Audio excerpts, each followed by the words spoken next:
교독하도록 하겠습니다. 1절 제가 먼저 봉독합니다. 하나님이여 주의 판단력을 왕에게 주시고 주의 공의를 왕의 아들에게 주소서.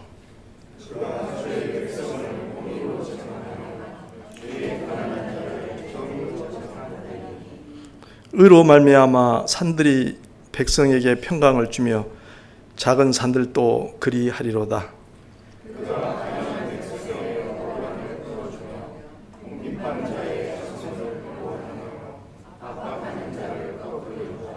그들이 해가 있을 동안에도 주를 두려워하며 달이 있을 동안에도 대대로 그리하리로다.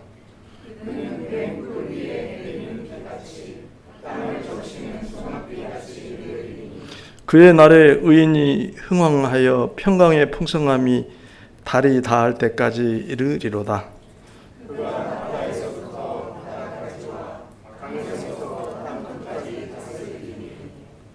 광야에 사는 자는 그 앞에 굽히며 그의 원수들은 티끌을 핥을 것이며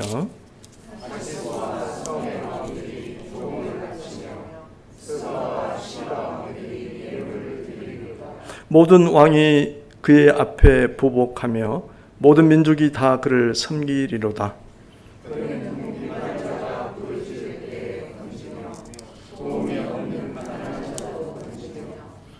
그는 가난한 자와 궁핍한 자를 불쌍히 여기며 궁핍한 자의 생명을 구원하며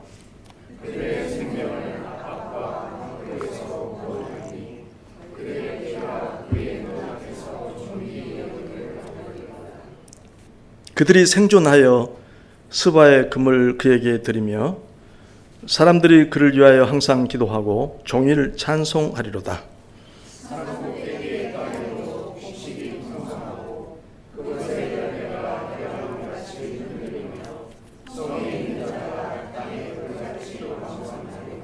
그의 이름이 영구하며 그의 이름이 해와 같이 장구하리로다. 사람들이 그로 말미암아 복을 받으리니 모든 민족이 다 그를 복되다 하리로다.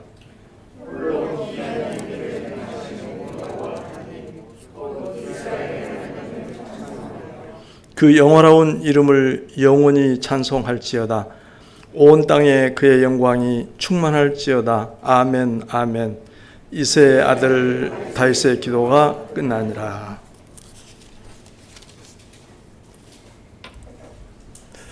이 시편을 읽고 있노라면 가슴이 막 벅차오르지 않습니까? 세상에 이런 왕이 있을까 하는 생각이 다가옵니다. 오늘 시편에는 솔로몬의 시라는 제목이 붙어 있는데 시편 150편 중에서 솔로몬의 시라는 제목이 붙어 있는 시는 2편입니다. 이것과 127편입니다. 솔로몬의 시라고 되어 있지만 이것이 솔로몬이 직접 작성한 작품인지는 확실하지가 않습니다. 그래서 솔로몬을 위한 또는 솔로몬에게 헌정하는 이렇게 번역이 되기도 합니다. 어쩌면 다윗이 솔로몬을 왕으로 세울 때 다윗이 직접 지은 시로 보기도 합니다. 이 시는 시편의 여러 장르 중에서 제왕시로 분류됩니다. 지금까지 우리가 찬양시, 찬송시, 그러니까 찬송시, 그 다음에 단식시, 또 뭐가 있죠? 갑자기 저도 생각이 잘 안 나네요. 찬양시, 단식시, 그리고 뭐 오늘 제왕시 몇 가지 장르가 있는데 오늘도 생각이 안 납니다. 제왕시는 보통 왕의 통치를 위한 간구 또는 축복을 노래합니다. 왕의 통치를 위한 간구, 물론 의의 통치, 평화의 통치를 의미하겠죠. 그것을 위한 간구, 축복, 왕이 어떠한 왕이 되기를 되게 해 주십사 하는 그런 노래이죠. 오늘 시편 27편은 유대교와 기독교에서 오랫동안 메시아 시편으로 인정되었습니다. 우리가 읽으면서도 그걸 느꼈지 않습니까? 이건 메시아에 대한 얘기네 하는 걸 느꼈을 겁니다. 이 시는 매우 이상적인 내용을 담고 있습니다.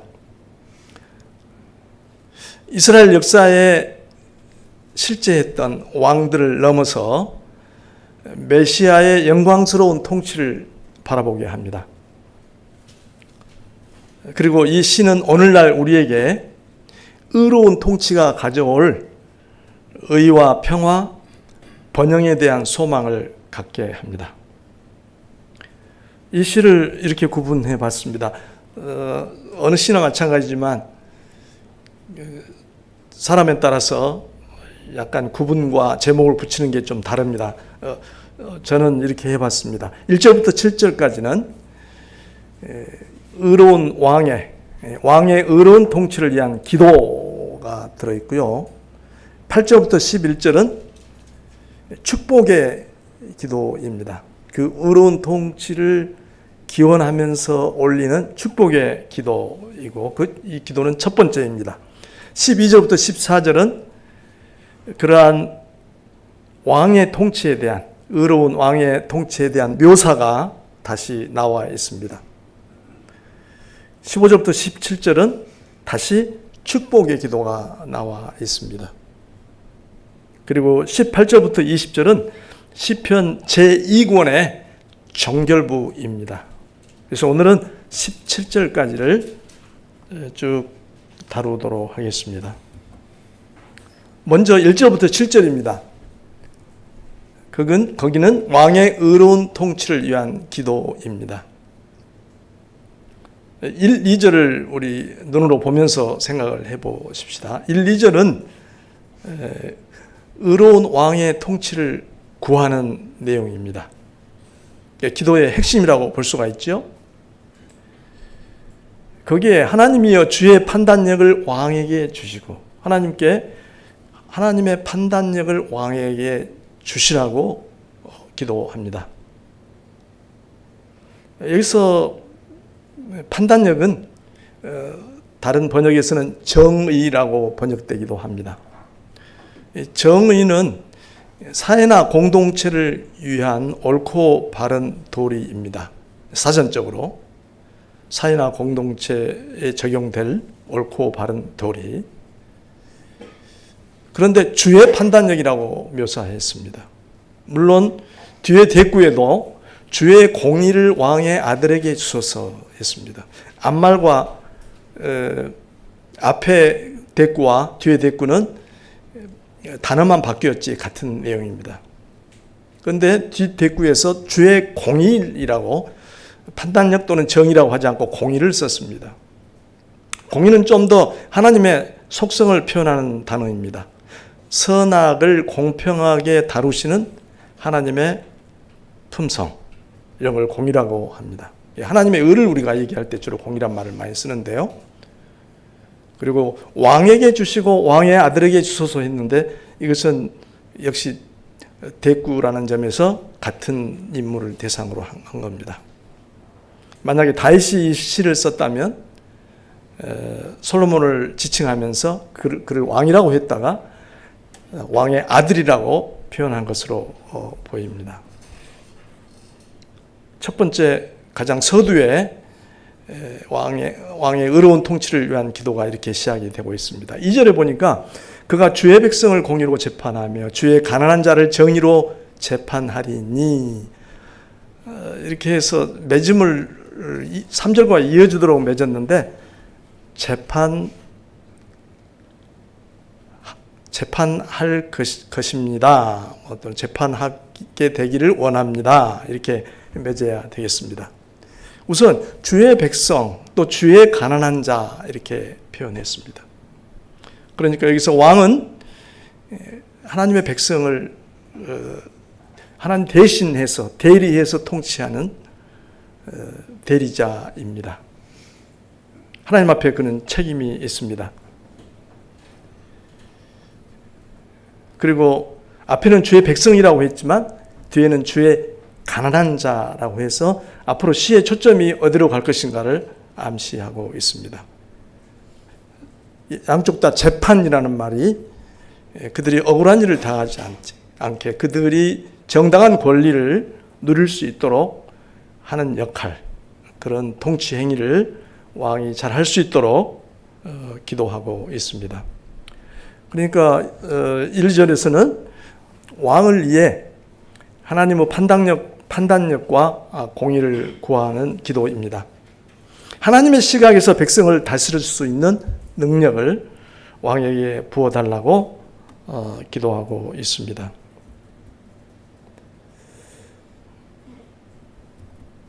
이제 3절부터 7절까지 보도록 하겠는데요. 거기는 그러한 의의 통치로, 의로운 통치로 인해 나타날 결과를 기도 형식으로 표현하고 있습니다. 물론 우리 성경에서는 3절에 보면 끝에 그리하리로다, 4절에 꺾으리로다, 5절에도 그리하리로다 해서 되게 미래형으로 표현을 하고 있습니다. 물론 미래형으로 하더라도 앞에 기도의 결과가 나타나기를 염원하는, 기원하는 그런 내용으로 이해가 됩니다. 그래서 저는 전체적으로 이것이 왕의 의로운 통치로 말미암아 이러이러한 결과가, 이러한 일이 일어나게 해 주십시오 하는 간구로 보도록 하겠습니다. 3절에 보니까 의로 말미암아 산들이 백성에게 평강을 주며 작은 산들도 그리하리로다. 의로 말미암아 이 말은 왕이 의를 실천하면, 의로 통치하면 또는 의를 이루면 이런 뜻이 되겠습니다. 왕이 의로 통치하면 어떤 일이 벌어지기를 기도하죠? 산들이 백성에게 평강을 주며 작은 산들도 그렇게 되기를 간구합니다. 그리하리로다, 이런 말을 썼습니다. 그러니까 왕의 의로운 통치는 자연 만물에게도 자연 만물의 호응도 불러온다는 것입니다. 의로운 통치에 자연도 호응하게 해 주십시오. 자연 만물의 풍요가 동반되게 해 주십시오 하는 기도입니다. 사실 먹고 살 것이 동반이 돼야, 같이 겸해져야 진정한 번영과 평화가 올 수가 있겠죠. 4절은 어떤 간구입니까? 그가 가난한 백성의 억울함을 풀어주며 궁핍한 자의 자손을 구원하며 압박하는 자를 꺾으리로다. 풀어주며 구원하며 꺾으리로다. 전부 구원과 관련된, 해방, 구원과 관련된 단어들입니다.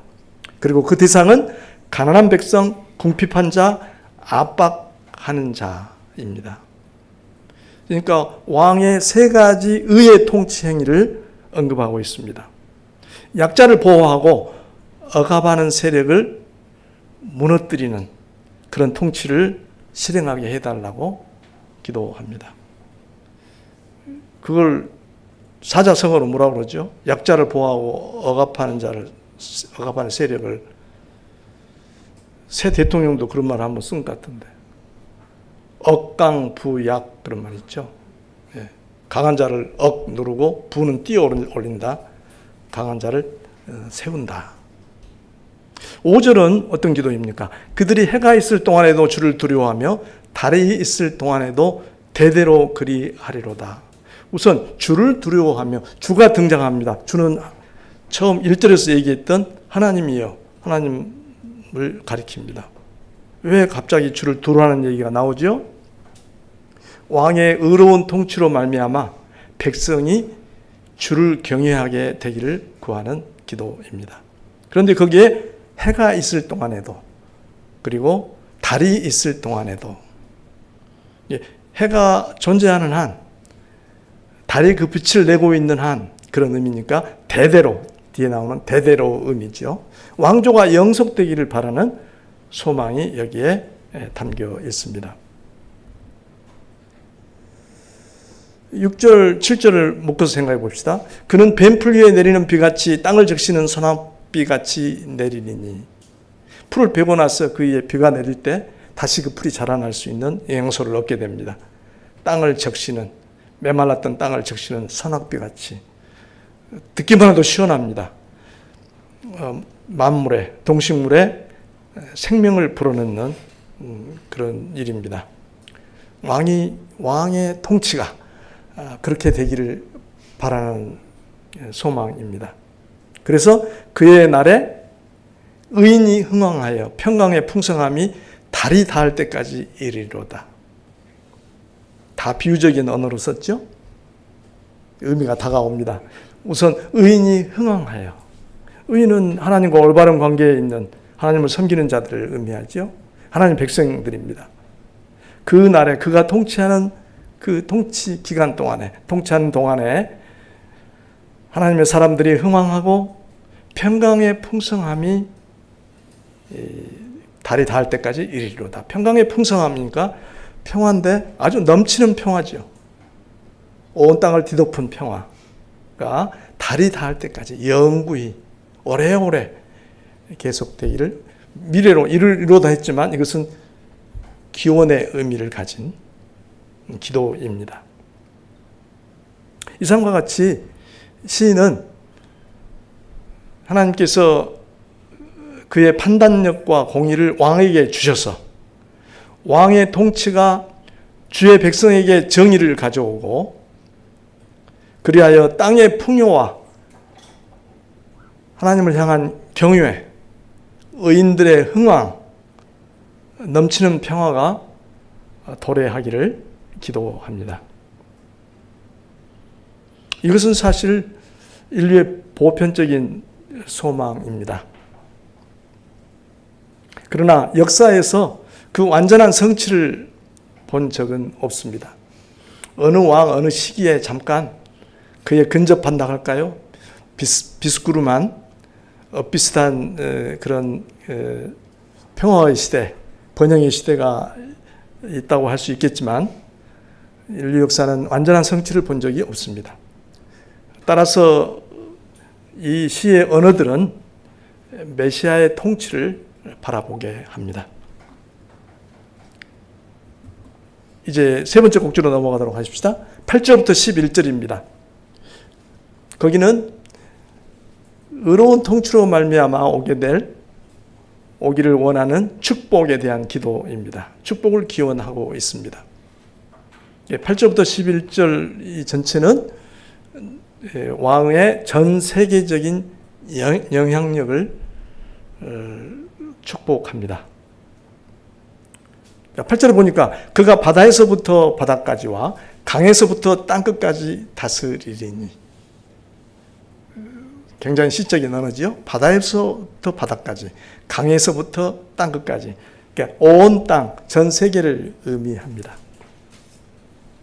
다스리리니라고 했는데 여기서 그만한 넓은 영토를 차지한다는 의미보다는 그의 영향력이 세계 끝까지 미치게 되기를, 온 세계에 미치게 되기를 바라는 축복의 기도이겠습니다. 그리고 9절부터 11절 나머지는 이런 전 세계적인 그의 영향력에 대한 부연 설명으로 보입니다. 9절 광야에 사는 자는 그 앞에 굽히며. 광야에 사는 자는 유목민이죠. 굉장히 다스리기 힘든 대상입니다. 어디 정착까지 못하고 힘들죠. 갑자기 때를 지었다가 세력을 이루고 또 흩어지기도 하고 어렵습니다. 그런데 그들이 그 앞에 굽힌다. 그의 원수들은 티끌을 핥을 것이며. 이스라엘 역사에 그리고 왕조 시대를 포함해서 항상 주변의 원수들이 그들을 괴롭혔습니다. 위협을 받았습니다. 그러나 이제 그 원수들이 티끌을 핥기를 기원합니다. 티끌을 한다는 얘기는 복속, 굴복을 표현하는 비유가 되겠죠. 다시스와 섬의 왕들이 조공을 바치며 다시스는 흔히 요즘 번역에서는 스페인어로 번역이 됩니다. 또 섬의 왕들, 그러니까 주로 서쪽에, 팔레스타인 서쪽에 먼 지역들을 표현하는 말들입니다. 그들이 조공을 바치고 스바와 시바 왕들이 예물을 드리로다. 이 두 나라는 아라비아 남부에 위치하고 있습니다. 남부에 있는 나라들까지 그에게 복속의 의미로, 존경과 복종의 의미로 예물을 드리도록, 조공과 예물을 드리게 되기를 간구하고 있습니다. 모든 왕이 그 앞에 부복하며 모든 민족이 다 그를 섬기리로다. 8절에 반복이 되겠는데 전 세계적인 영향력을 발휘하게 되기를 축복하고 있습니다. 여기서 시인은 왕의 의로운 통치와 관련하여 무엇을 축복하고 있죠? 왕의 통치가 온 세계에 미쳐서 그 결과 열방이 왕에게 굴복하고 그를 섬기게 되기를 기도합니다.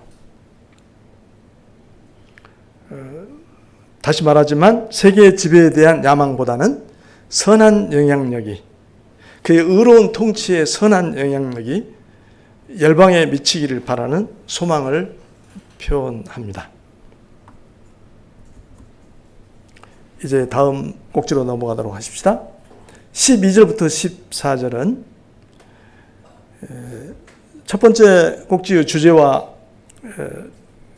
서로 나란히 왕의 의로운, 특별히 자유로운 통치에 대한 묘사를 제공하고 있습니다. 그런데 우리 성경에서는 잘 나타나지 않지만 12절은 왜냐하면으로 시작합니다. 그러니까 지금부터 하고자 하는 얘기는 왕이 전 세계적인 영향력을 가져야 할 이유라, 근거라 할까요? 그것을 자유로운 통치를 제시함으로써 서술을 하고 있습니다. 이런 의로운 통치를 가진 왕이야말로 전 세계적인 영향력을 가져야 된다는 그런 논리가 되겠죠. 12절에 보니까 그는 궁핍한 자가 부르짖을 때 건지며 도움이 없는 가난한 자도 건지며, 앞에 처음 시작했던 주제가 반복됩니다. 궁핍한 자란 말이 자주 나오는데 결핍이 있는 사람입니다. 결핍이 있는 사람. 결핍하면은 참 여러 가지 차원이 있죠. 가난한 자는 따로 여기에 언급했기 때문에 경제적 결핍은 빼고요. 어떤 결핍들이 있죠? 뭐 장애라든지 또는 심각한 질병을 싸워야 한다든지, 또는 가족을 잃어서 외롭게 혼자 생을 개척해 나가야 한다든지, 그런 것들이 다 결핍이죠.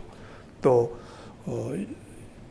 외국인이 외국에 나가서 노동자로서 생계를 벌여야 하는 사람들도 일종의 결핍에 처한 사람들이겠죠. 그리고 가난한 자가 나옵니다. 여기 도움이 없는 가난한 자라고 해서 하나로 묶었는데 이렇게 번역되기도 합니다. 가난한 자는 별도로 하고요. 도울 자 없는 사람, 도울 사람이 없는, 아무도 도와주지 않고 홀로 외로이 생의 싸움을 해가야 하는 그런 사람들이 있습니다. 왕은 이들에게 특별한 관심을 갖습니다. 그래서 그들을 건지며라는 단어를 2번 썼습니다. 그들의 처해 있는 어려운 환경 가운데서 왕이 관심을 갖고 그의 통치의 행위를 통하여 그들을 건져주는 겁니다. 13절, 그는 가난한 자와 궁핍한 자를 불쌍히 여기며 궁핍한 자의 생명을 구원하며, 또 가난한 자, 궁핍한 자에 대해서 불쌍히 여기는 마음, 그의 마음까지도 그런 심정을 품는 왕입니다. 궁핍한 자의 생명을 구원하며, 온갖 결핍으로 참 어렵게 생을 이어가는 사람들을 그 상태로부터 구원하는 겁니다. 그들은 누군가의 도움이 필요한 상황에 처해 있습니다. 14절, 그들의 생명을 압박과 강포에서 구원하리니, 그들이 그런 상황에 처해 있는 가운데 그들은 더 큰 힘으로부터 압박과 강포를 당할 수도 있습니다. 압제와 폭력입니다. 사회적 약자에게 가해지는 온갖 압제와 폭력을 이 의로운 통치자는 좌시하지 않습니다. 그들의 피가 그의 눈앞에서 존귀히 여김을 받으리로다.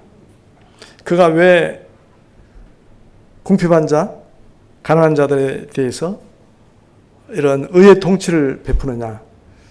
그 눈앞에 그들의 피가 존귀하게 여겨지기 때문입니다. 약자들의 피가 왕의 눈에는 매우 값지고 소중합니다.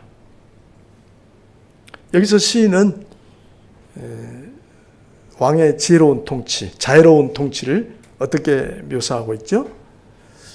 시인이 구하는 왕은 궁핍하고 가난한 자를 불쌍히 여겨서 그들의 생명을 압제와 폭력으로부터 구원하는 자애로운 왕입니다. 그는 강한 자는 누르고 악한 자는 세워줍니다. 이제 마지막 꼭지를 보도록 하겠습니다. 15절부터 17절입니다. 여기서는 또 다른 언어로 의로운 왕에 대한, 의로운 통치를 시행하는 왕을 위한 축복의 기도가 나와 있습니다. 15절에 보니까 그들이 생존하여 스바의 금을 그에게 드리며 사람들이 그를 위하여 항상 기도하고 종일 찬송하리로다. 세 가지 복을 빌죠. 그런데 그들이 생존하여라고 했는데 많은 번역에서 이렇게 번역하고 있습니다. Long live the king. 왕이 만세수를 하게 하시고, 그렇게 복을 비는 겁니다. 왕이 만세수를 하게 하시고 오래오래 살게 하시고 스바의 금을 그에게 드리며, 스바의 금은 참 값진 금이죠. 스바의 금이 그에게 드려지며, 축복의 기도니까요. 또 사람들이 그를 위하여 항상 기도하고 또 종일 찬송하리로다 했는데 종일 그를 위해 복을 빌게 하소서. 대단한 축복이죠. 그가 오래 살고 가장 세상에서 값진 스바의 금이 그에게 드려지고 사람들이 그를 위하여 기도하고 종일 그를 위해서 복을 빌게 해달라고 기도합니다. 의로운 왕에 대한 그 염원이 이렇게 이 시에 강하게 드러나 있죠. 16절을 보도록 하겠습니다. 산 꼭대기의 땅에도 곡식이 풍성하고 그것의 열매가 레바논같이 흔들리며 성에 있는 자가 땅에 풀같이 왕성하리로다. 이것도 기원을 담은 축복이라고 볼 때, 축복을 담은 기원이라고 볼 때, 산 꼭대기의 땅에도 곡식이 풍성하고, 산 꼭대기의 땅이 어떻게 잘 소출을 내겠습니까? 그러나 그 땅마저도 곡식이 풍성하고, 그것의 열매가 레바논같이 흔들리며, 레바논은 풍요를 상징하는 땅이죠. 또 성에 있는 자가 땅에 풀같이 왕성하리로다. 성 밖에 자연 만물은 이런 풍요를 구가하고 성 안에 사는 자들은, 백성은 땅에 풀같이 왕성하게 되기를 기원합니다. 왕의 의로운 통치가 전개되는 가운데, 이루어지는 가운데 자연 만물에도 또 사람들의 삶에도 이러한 복이 임하기를 기도하고 있습니다. 그래서 16절을 새 번역은 이렇게 좀 더 알기 쉽게 번역을 했어요. 땅에는 온갖 곡식이 가득하고 산 등성이에도 곡식이 풍성하며 온갖 과일이 레바논의 산림처럼 물결칠 것이다. 백성은 풀처럼 성읍 곳곳에 차고 넘칠 것이다. 넘치게 해 주십시오. 이런 뜻이죠. 마지막 17절을 보도록 하겠습니다. 그의 이름이 영구하며 그의 이름이 해와 같이 장구하리로다. 같은 얘기죠. 그의 이름이 영원히 잊혀지지 않기를 기도합니다. 그리고 그의 이름이, 그의 명성이 태양이 빛을 내고 있는 한, 태양이 빛을 잃기까지 오래오래 계속되기를 기도합니다. 최고의 축복 아닙니까? 그죠? 누가 이런 축복의 말을, 이런 찬사와 축복의 말을 받을 수 있을까요? 사람들이 그로 말미암아 복을 받으리니 모든 민족이 다 그를 복되다 하리로다. 여기까지 오면 왜 전통적으로 이 시를 메시아 시편으로 인정하고 받아들였는지 하는 것들이 더 명백해집니다. 사람들이 그로 말미암아 복을 받으리니 모든 민족이 다 그를 복되다 하리로다.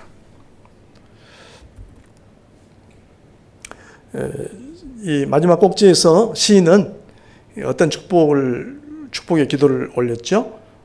시인은 왕이 장수하고 또 사람들의 기도와 존경을 받고 만물이 풍요롭고 백성이 번성하고 영원한 왕의 명성이 영원하게 지속되기를 위해서 기도합니다. 말씀을 정리해 보도록 하겠습니다. 본 시는 의로운 왕의 통치에 대한 간구와 축복의 기도가 어우러져 있습니다. 시인은 하나님이 왕에게 그의 판단력과 공의를 주셔서 왕의 통치가 주의 백성에게 정의를 가져오고 풍요와 하나님을 향한 경외, 의인의 흥왕, 넘치는 평화가 오기를 기도합니다. 왕의 통치가 온 세계에 미쳐서 그 결과로 열방이 왕에게 굴복하고 그를 섬기게 되기를 기도합니다. 시인은 왕의 장수와 사람들의 기도와 존경, 만물의 풍요와 백성의 번성, 영원한 왕의 명성을 위해서 축복의 기도를 올립니다. 교훈을 두어 가지 생각해 보도록 하겠습니다. 첫째는 의로운 통치를 위한 기도입니다. 더 쉽게 위정자들을 위한 기도입니다. 사도 바울은 로마서에서 공권력에 대해 하나님의 사역자가 되어 내게 선을 베푸는 자라고 했습니다. 공권력은 하나님의 사역자가 되어 내게 선을 베푸는 자다. 또 디모데에게 하는 말로 임금들과 높은 지위에 있는 모든 사람을 위하여 기도하라고 했습니다. 우리는 모든 나라가 정의와 공의에 의해 다스려지고 특히 가난한 자와 결핍이 있는 사람들을 위한 통치가, 정책이 활발하게 시행되도록 기도해야 할 것입니다. 우리가 합심에 기도하는 제목에 이런 내용의 기도 제목을 우리가 가지고 기도할 수 있어서 좋습니다. 두 번째는 사회적 약자를 향한 관심입니다. 우리는 각자 가난한 사람과 결핍이 있는 사람들, 즉 고아와 가부, 장애인, 질병으로 고통당하는 사람, 외국인 노동자 등에 더 관심을 기울이고 그들이 우리 사회의 일원으로 살아가는 일에 힘을 쓰도록 해야 하겠습니다. 또한 이를 교회의 주요 관심사 중 하나로 삼아야 하겠습니다. 끝으로 의로운 왕 메시아에 대한 소망입니다. 이 시에 나타난 의로운 왕의 비전은 역사에 실현된 적이 없고 사실 성취 불가능한 것입니다. 그러므로 이 시는 지상의 왕권을 넘어서 메시아 왕을 묘사하고 있습니다. 메시아는 정의와 공의가 시행되고 온 땅이 풍요로우며 열방이 그의 권위에 복종하고 그를 통해서 복을 받게 될 영원한 왕국을 통치하실 것입니다. 메시아이신 예수 그리스도께서 재림하실 때 그 나라가 온전히 성취될 것입니다. 우리는 예수 그리스도 안에서 이미 시작된 하나님 나라와 그리스도의 재림으로 완성될 영원한 왕국에 대한 소망을 품고 살아가는 것입니다. 오늘 시편 72편 말씀을 이렇게 생각했습니다. 그리스도 안에서 우리에게 주어진 영광스러운 그 나라에 우리가 들어와 있고 또 그 나라가 온전히 완성된 나라가 우리에게 오기를 대망하는 우리의 삶 속에 우리가 다시 한번 희망과 용기를 얻고 우리 그리스도의 길을 더 힘차게 걸어가야 하겠습니다. 기도하십시다. 자비하신 주님, 오늘 왕의 의로운 통치를 구하는 솔로몬의 기도를 통해 소중한 교훈을 내려주심을 감사합니다. 이 나라의 공직자들이 정의와 공의로 공무를 집행하며 특히 가난한 자들과 결핍이 있는 자들을 위한 정책을 펴게하여 주옵소서. 저희 각자와 우리 교회가 사회적 약자들에게 더욱 관심을 기울이고 그들을 돌보는 일에 더욱 힘쓰게 하여 주옵소서. 무엇보다도 완전한 의의 통치를 기대할 수 없는 이 세상에 살면서 주 예수 그리스도의 다시 오심으로 완성될 영원한 하나님 나라에 대한 소망을 굳게 간직하게 하옵소서. 예수님의 이름으로 기도합니다. 아멘.